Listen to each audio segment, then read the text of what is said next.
granting you permission to sit down somewhere. Sit down. Sit down somewhere. Sit down. We ain't dying for this. We ain't dying for this. Yeah. We're no longer saving the world. We're no longer coming to rescue everyone else. Like, I'm rescuing me. You're watching We Ain't Dying for This, a Black woman's guide to liberation. And I'm your host, Crystle Johnson. We are a community of Black women demanding our collective liberation through radically soft living. Each Thursday, we feature the stories of Black women who have set themselves free from the expectations of others and are choosing to live on their own terms. Hey, y'all. Welcome to another episode of the We Ain't Dying for This podcast, a community of Black women demanding our collective liberation through radically soft living. I am your host, Crystle Johnson, and I'm excited to have a conversation today about hope as liberation with my new sis, Brittany King. Hey, sis. Hey, girl. How are you? I'm doing pretty good. Likewise. Yeah. It's good to be in the room with you to talk about hope. It's an honor. I'm so excited. I feel like we're about to cut up, and I'm here for it. Yes, me too. Me too. And I like to start these episodes off pretty light. I want you to tell people who you are, and then I want to jump into some this or that. Sure. So I always describe myself as a preacher's kid and a middle child, which translates to me being certified crazy. But I say that because I'm naturally a dissenter, and I naturally want to understand the nuance behind why we do what we do. Yeah. So as you know, in corporate, that's made for an interesting journey. The daughter of a preacher in the South, you can imagine he wasn't interested in me asking questions all the time, but had a beautiful upbringing. My parents have been married 45 years. I have deep Louisiana roots. I always say, the Texas, Louisiana, a little something like Beyonce. Mm-hmm. But, lover of life, lover of people, and dealer of hope. Yeah, I love that. Hope dealer. Yes. Yeah, because, it could be the other thing. Right. Dealer. We're going to do hope. We're going to do hope today. Yes. Absolutely. That part. Where are you from? You said the South. So I'm from here. Okay, from Texas. Native Houstonian. Been here all my life. Okay. Mm-hmm. And then the Louisiana part. So my family is from Louisiana. My parents are from Louisiana. Grandmothers were there. So I always say, I have been deep roots, Creole folks, but I've been here all my life. Okay. All my life for sure. I love that. So I'm from the South, what I call the South, Virginia. Okay. And somebody called it the New South. The South and the left. The New South. Yeah. And I am actually adopted. So in my biological family, because I know my mother my whole life, I'm the middle child. Okay. And in my adoptive family, I'm the baby. Okay. But also I'm like the first in my family to do a lot of things. So to go to college, graduate, have a corporate job. So I think I'm just it's a lot of stuff. It's a lot of excellence, though. Let's be clear. It's a lot of excellence. Yeah, thank you for that. Of course. So we talked about this or that. Mm-hmm. So I got a few questions for you. I got answers. So the first one is it Issa Rae or Quinta Brunson? Okay. So I'm unapologetically for Black women, so this was hard. Mm-hmm. But Issa Rae, full stop. Yeah. Because I'm rooting for everybody Black. Yes, and we'll get into this when we talk a little bit more about my story, but I'm rooting for everybody Black. Yeah. And I make no apologies for that. Yes, we love Issa. We do. She's the bomb. She just keeps expanding and she's doing just more things. She is. Yes. And I love that. She is. I love that about her. Mm-hmm. Yeah, I definitely tell people sometimes, why are you so much like you are? Sometimes it's meant to be funny, but other times it's like, really? Right. Why are you so much like you? Yeah. Yes. So next I'll ask, Uno or spades? I feel like because you're a PK, it's probably Uno. It's definitely Uno. Okay. And I feel ashamed. I don't know how to play spades. I know. The audacity of me, but I don't. And I'm not gonna pretend. And my parents could play spades. I'm like, how y'all just set me up for failure? Yeah, how it's their fault. They should have taught you. They're responsible. But I'm mean in Uno. Mm-hmm. I am mean in the game of Uno. So Uno for sure. So do you do Uno where you stack things on top of each other? Stacking. We +4. We drawing in stuff. Yeah, we're doing all the things. Oh, that is wild. Yes. That makes for a real long game of Uno. Oh, yes. Somebody with a whole half a deck in their hand. And make no apologies. And I play with my daughters. My mother used to always tell me, be kind to the baby. No, she gonna go into the world and get beat at Uno. So I will be the first person to do it. I will be the first person. But no, I love Uno. Very competitive by nature. Okay. I don't know how to play spades. Yes. I love Uno too. So when I went home for Christmas, well, actually it was before Christmas. My dad's birthday is in late December. And we played both Uno and spades. The Uno deck didn't have all the cards. Oh. So we had to start making up rules and stuff. But we wanted to play. We wanted to play with each other. Y'all were making up rules during the game? Not during the game, okay, but before. Because it was like a different version of Uno. Okay. You know, it's all these different versions right. now. I like the classic version. But I was like, what does this card even mean? Yeah. We were like, we'll just say that it means this. Yeah. See, I was like, wait, y'all can't be making it up as you go, but I got you. Not as we go. But before, when we looked at what we had and like all the wild cards, we were like, what do these even mean? So we just made up some rules, and it was still fun, but literally it was not a full deck of cards. But it was fun. And we were playing with a 6-year-old too, like teaching her how to play Uno. Oh, was y'all beating the baby down? Yeah, her mama made her draw several times. And I was like, that's wrong. I was like, your mama made you draw. Here you go. Listen, I'm that mama. Get them cards. Get them cards. All is fair in love and Uno. Get these cards. Exactly. I feel like I know the answer to this next one too, but you might surprise me. Okay. R&B brunch or gospel brunch? Gospel brunch. Okay. Gospel brunch. Full stop. Only because like growing up, we only listened to Christian music, which I'm okay with that. Like I'm unapologetically a Jesus girl. But listen, you gonna get me with a snotty nose, ugly cry on some good gospel music, girl. So we have good food and just like the opportunity to like praise and worship God. Gospel brunch, hands down. I love that so much. I am a TikTok scroller, so I always on my FYP, I'm always seeing all of these folks singing gospel music, and I ran across this video of like people at Christmas singing gospel. And I was like, man, they just sound amazing. And they're so anointed. And it's like you just sitting on your couch crying for people you don't know. Oh, it'd be good. When the gospel music is good, it's real good. And I love it. Now, the R&B brunch is nice too, but I feel like I gotta be in a mood. Yeah. Because that's like a moment. If I'm like trying to catch a vibe, then yes. But like I'm always down for gospel music. Yeah. But the gospel always shows up at the R&B brunch. It does. Yeah, it always shows up. It does. That's a good point. A good point. It does. So either way, you still get the gospel. Yes. Either way. So when I think about, let's jump into the conversation about hope. When I think about hope, the people that pop into my head are Obama, Kamala Harris, Black people who have been like very inspirational. When you think about the lies that we tell ourselves about hope, because I think we have this, we have this image in our mind of what hope is like and historically what we've heard hope is. What are the lies we tell ourselves about hope? I think the biggest lie is that hope is not a strategy.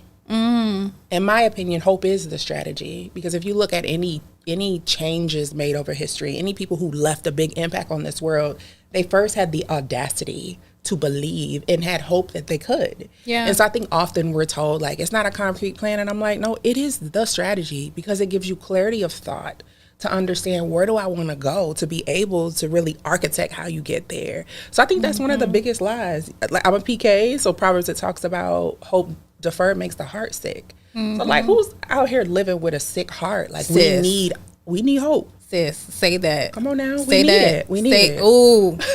Say that. Listen, I'm gonna talk to you nice. I promise. Listen, this whole year has been real interesting for me. I shared this previously, but in 2022, I hosted my first retreat. And I hosted it in Belize, and I decided I was going to host it in December in May. So the gurus were like, nah, girl, you need more time. There's no way you're about to host a retreat and like get people to sign up and actually sell out the retreat. And I was like, I don't really care what you say. I believe that I can and I will. And I did. And you hoped that every woman would be there, would be impacted. Yes. Right? And so it's like even the people you said, the Obamas, like the people who have made history, who have changed the trajectory of what it means to be Black in America. Like think about in his book, it's called The Audacity of Hope, Barack Obama's book. But you think about how he not had the temerity to literally bet on himself. Yes. And say, I want to be out here as the first Black person to run the free world. Like hope is the strategy. Yeah. It is. Absolutely. Yes. And I'm still like standing in that hope for me. When it comes to this podcast, like how I want it to evolve and how I want it to exist and how I want people to resonate with it in the world. It's sometimes hard to hope because it's like, girl, we got jobs, we gotta work our jobs. That's a hashtag. It's hard to hope. That's a hashtag. Wow. Yeah. Man, I didn't even think about that. It's hard to hope. Sometimes it is very hard. It is. Yeah. But think about the alternative. Having a sick heart. And I'm trying to be healthy. Yeah.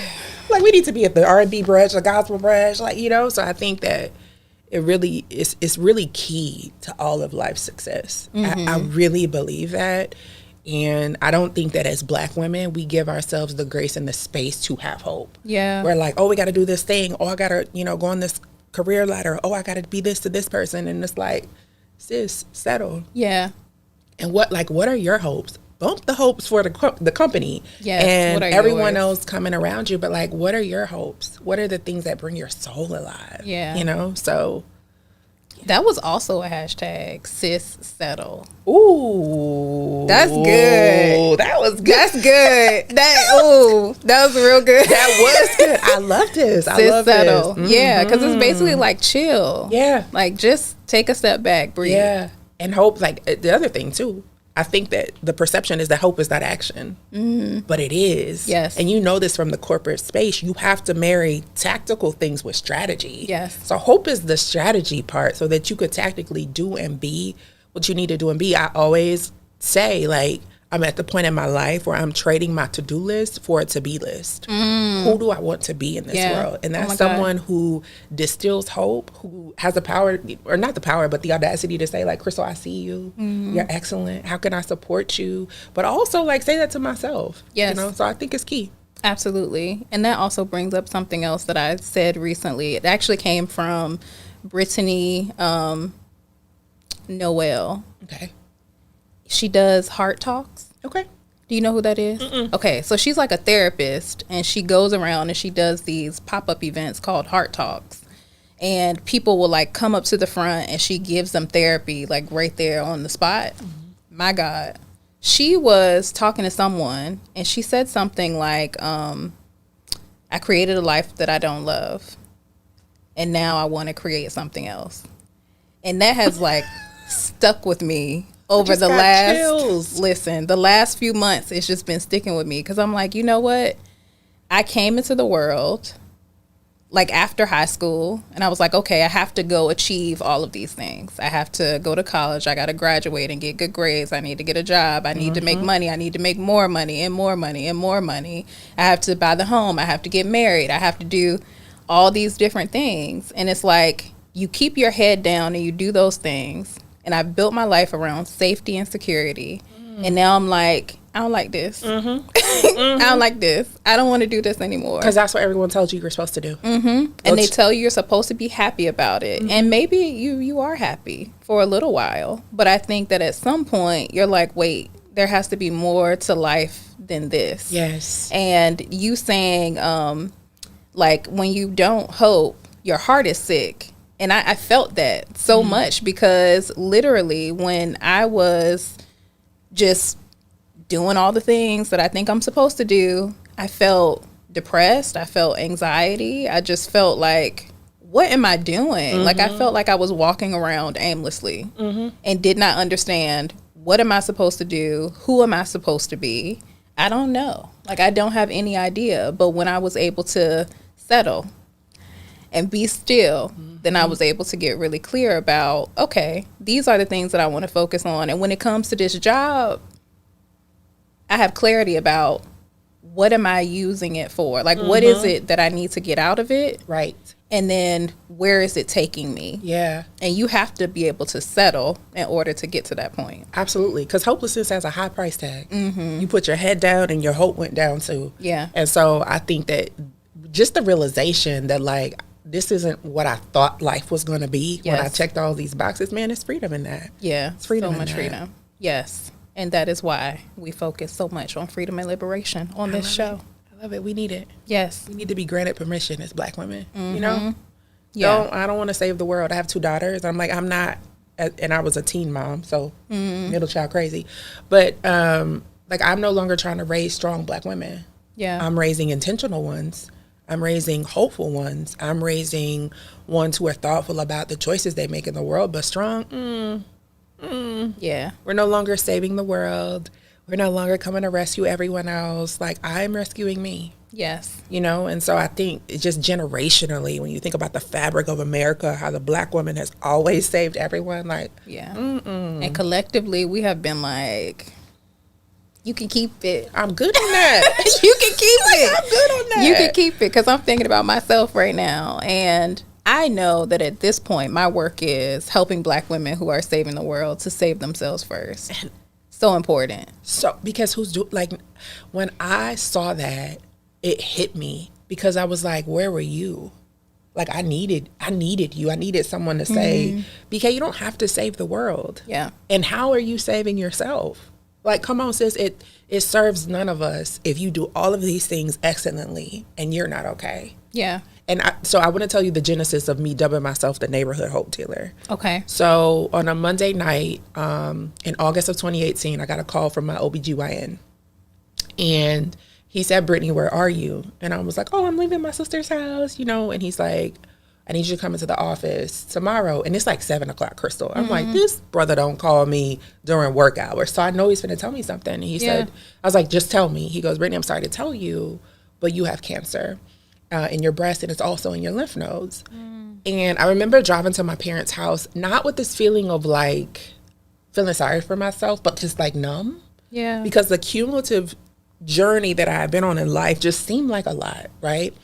At that very same time, I was working for a global consulting firm. I was literally taking chemotherapy, like getting chemo pumped into my veins, taking calls with leaders, my clients all over the world. Really? And nobody said to me, you have cancer, girl, sit down. Yeah. No one said it to me. And I remember I went through treatment. I had 6 months of chemotherapy. I had surgery, and then I did 6 weeks of radiation. And so I was like, okay, I'm gonna get back to life. So I finished in July. And then in August, I woke up one day and I just knew something was wrong with my body. And I ended up in MD Anderson in the hospital for 15 days. And the doctor, when I went to the ER, she had this look on her face, this Hispanic woman. And I was working. I had my computer out, because who's gonna take care of these kids? Who's gonna pay these bills? I'm a single mom. What? I am. And he was like, she looked at me and she said, hey, whatever's stressing you out, it has to go. Cancer is born from, and it feeds off of stress. And she's like, close your laptop. Yes. Closed it. So probably I'm in the hospital, day 7, 8, 9, and a Black man who was my oncologist, the lead oncologist, was like, you don't have to work. My sister told me, go out on FMLA.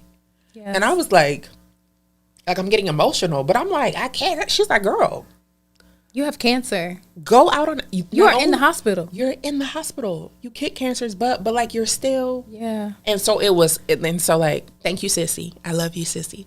But like, just even that made me realize, like, man, please, I'm not sacrificing myself anymore. Yeah. I'm not doing it. I left corporate America 18 months ago. I was working with a dope Black woman. Yeah. Chief diversity officer. And I went to her and I said, I need you to lay me off. Why? You can have any job you want, one that's not here. Because you're not going to kill me. Yeah. Because golden handcuffs are still handcuffs. Girl. Come on, church. You are, yes. Come on, church. Say that. Golden handcuffs are still handcuffs. Ooh, they are handcuffs. They are handcuffs. Listen. Was making such good money. And I just was like, I can't. I danced with the brevity of life. I was at death's doorstep, literally. Like, I would go to my cancer center and see people collapse. They're not getting up. People I started cancer with or who got diagnosed after me died. Yeah. For what? To go into these corporate spaces and give my all, to be talked to crazy, unappreciated. And listen, corporate is what you make it. It's been a beautiful blessing to myself and my children. It's provided a life for us. But everything has a cost. So the opportunity cost for me, I had to really look at myself and say, you want to die over this? We ain't dying for this. We ain't dying for this. No. We're not. So you could take your nice 6-figure check. You could take your RSUs, the bonuses, and I'm going to head out. Yeah. I love that for you. And I'm speaking to the camera at this point. If you are a Black woman and you are struggling, whether that is from something physical or mental or any other disorder that you got going on, look at your benefits. Go out on leave if you need to go out on leave. It is not a bad thing to go out on leave. You need to go take care of yourself. Them people gonna survive without you, because you know what? When Brian Thompson, was that his name? When Brian Thompson was murdered, the United CEO, they replaced him the same day. The same day. And trust and believe, if you go out, they gonna figure out somebody to do that work. Somebody gonna do it. They don't have to. Yeah. I tell my kids all the time, everything's figure outable. These corporate folks, they have money, they have strategy. And let me now talk to you, Black woman, because there's nothing beautiful, there's nothing inherently right about you sacrificing yourself for anyone. Corporate folks included, your nice paycheck included. I'm not saying go out and make a crazy decision like BK. Yeah. But what I am saying is that you matter. I see you. I don't see you, but I see you. And we are the most educated, perhaps the most brilliant group of people in the United States. I'm granting you permission. I'm granting you permission to sit down somewhere. Sit down. Sit down somewhere. Sit down. It's so important. I'm telling you, because when you are, like you said, stress invites disease into your body. Stress also causes overwhelm, chaos, brain fog, all those things. I have experienced those things myself this year. And I took a step back. And before I took a step back, I was like, how are these things going to get done that I was working on? I was like, I have somebody starting on my team. Like, what are they going to do? And at some point, I was like, figure it out. What am I going to do about me?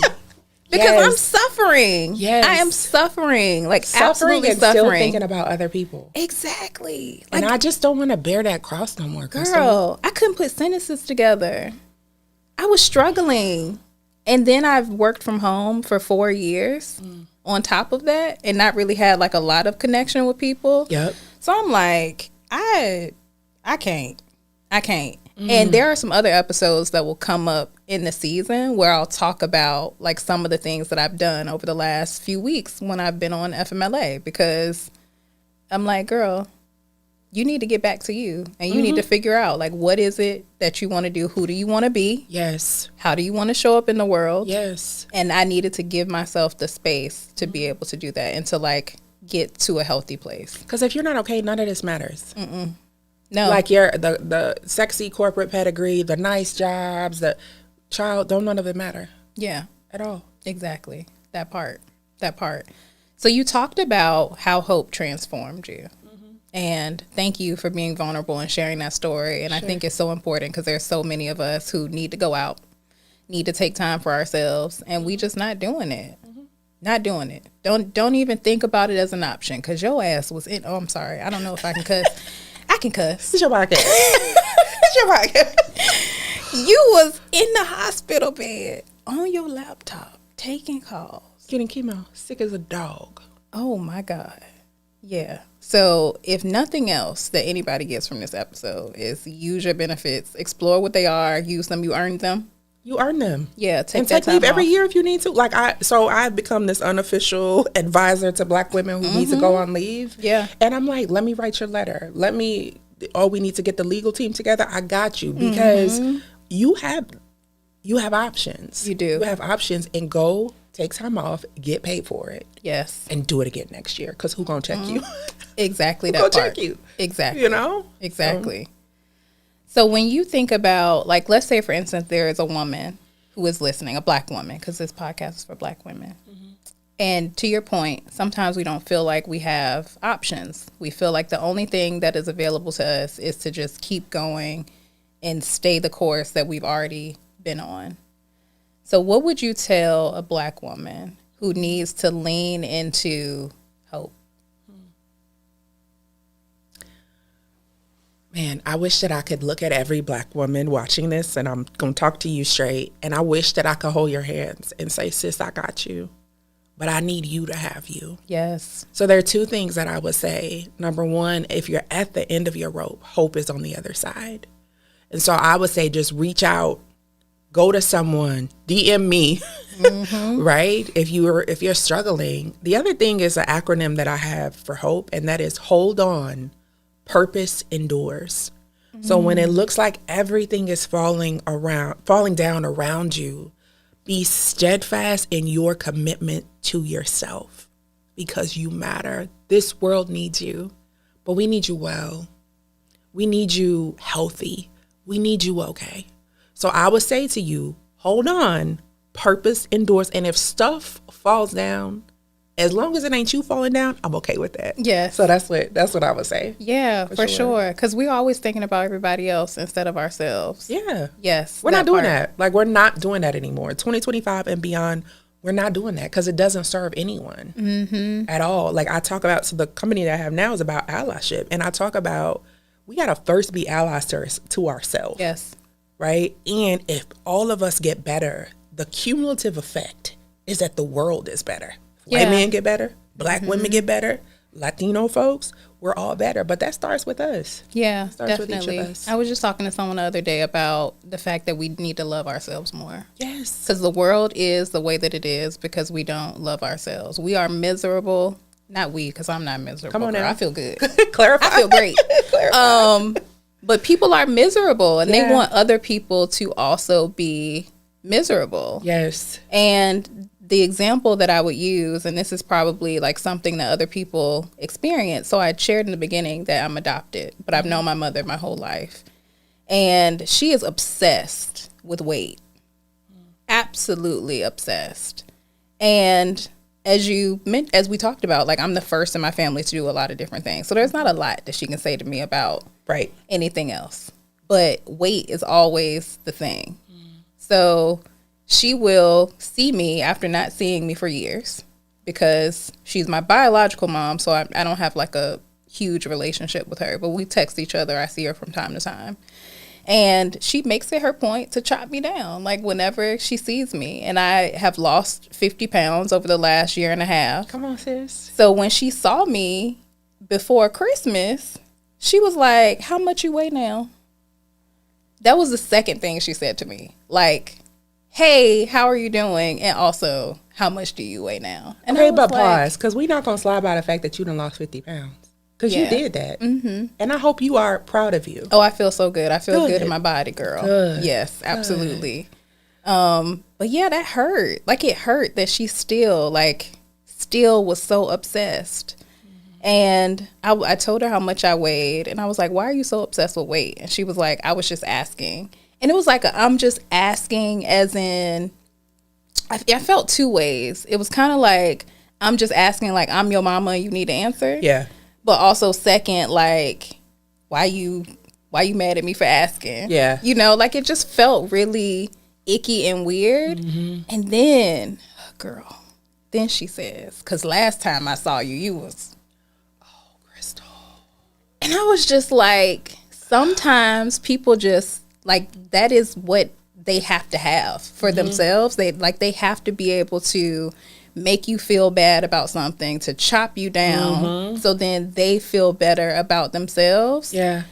And I'm just like, she just gonna be who she is. Like, and all I can do is set boundaries with her to say, I'm gonna see you once every few years and I will send you text messages and maybe we might get on a phone call, but I'm not gonna put myself in situations where you make me feel terrible about myself. Because you need to love yourself more. If you loved yourself more, then you wouldn't be worried about me and how much I weigh, or any other person, how much it is that they weigh. No, that's true. And the crazy thing is your excellence. Like, as Black women, our excellence can be an affront to other people, other Black women, other people who don't look like us. And so you have to be firmly planted in who you are and okay with who you are. Yes. Because you'll still have things that hurt. People gonna say stuff, it's gonna hurt. I don't know who came up with sticks and stones will break my bones, but words don't ever hurt me. Words hurt. They hurt so bad. They have the power to transform, to change lives, and to tear down. Yeah. But when you are rooted and anchored in who you are and who God has called you to be, it hurts a little less. Yeah. And it helps you build a strategy for how you need to navigate moving forward. Like, you were like, okay, this is what I'm going to do. This is how I'm going to move forward. But just imagine a woman sitting in your seat who it's like, oh, I have to subject myself to that. Yeah. No, you don't. Well, girl, the last time I saw her and she was talking about my weight when I was larger, that was me. I was like, what do I do with this? Like, it's my mom. Like, I can't disrespect her. Right. And it's just, it was very hard because I didn't feel good. I wasn't loving myself enough. And when we do love ourselves enough, like, we create those boundaries. Yes. And we put ourselves first, and we know that we're inherently worthy. All the things that we're talking about today, like, we are first. Like, everything else is secondary. Everything else. I love me. Like Snoop Dogg said, I want to thank me for being there for me. You know, like, so it's funny. I always, like, when I define allyship, it's the intentional act of aligning with behaviors that are in the best interest of everyone. And what's in the best interest of everyone is for me to first take care of me. Yeah. That's in everyone's best interest, because if I'm okay, I could be a better mother, I could be a better partner, I could be a better daughter, I could be a better, consultant. But if I'm not okay, you get fragmented pieces of who I am. Yeah. And so I don't make any apologies for that at this point in my life. Yeah, girl. We're not apologizing for none of it. None of it. We're going to rest. Yes. And we're going to have hope. Yes. Yes, we are. So that's what I'm taking away. We're going to rest and we're going to have hope. Yes. I'm taking away, go on FMLA.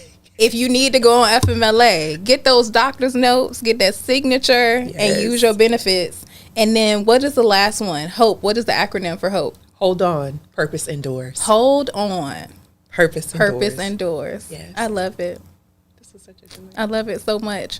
So tell people where they can find you online and how they can work with you. Yeah, so you can find me online anywhere at Hope Dealer BK. And you can reach out to me at amplifyallyship.com. If you're an organization who wants to use allyship as your competitive business advantage, thinking about the sunsetting of DEI programs and initiatives, I got you. Reach out to me. I have a deep background in leading DEI and people strategy at some of the world's largest organizations, and I would be honored to go on a journey of allyship with your team. All right, then. Thank you, sis. You're welcome. I love Thank this. you so much. I loved it, It was too. so much fun. We should do it again. Yeah, I would love that. I would love that. And I would love to join you on your tour. Yes, please. It's going to be amazing. Oh, yeah, it's going to be a vibe. Absolutely. And we're going to rest. So I need to talk about how do we, like, build that in, because I hadn't thought about that. It's going to happen. Get it Definitely done. going to happen. Get it done. So thank you so much for this conversation. And I want to say thank you to everyone who is tuning in and who has heard today about hope as liberation.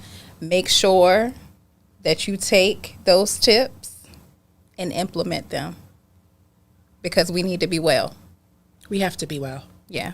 Well, see you next time. Thank you for watching this week's episode of We Ain't Dying for This, a Black woman's guide to liberation. Catch up on previous episodes on the Living Corporate Network and on YouTube. You're also invited to join our exclusive community for access to early episode releases, exclusive content, live events, and more.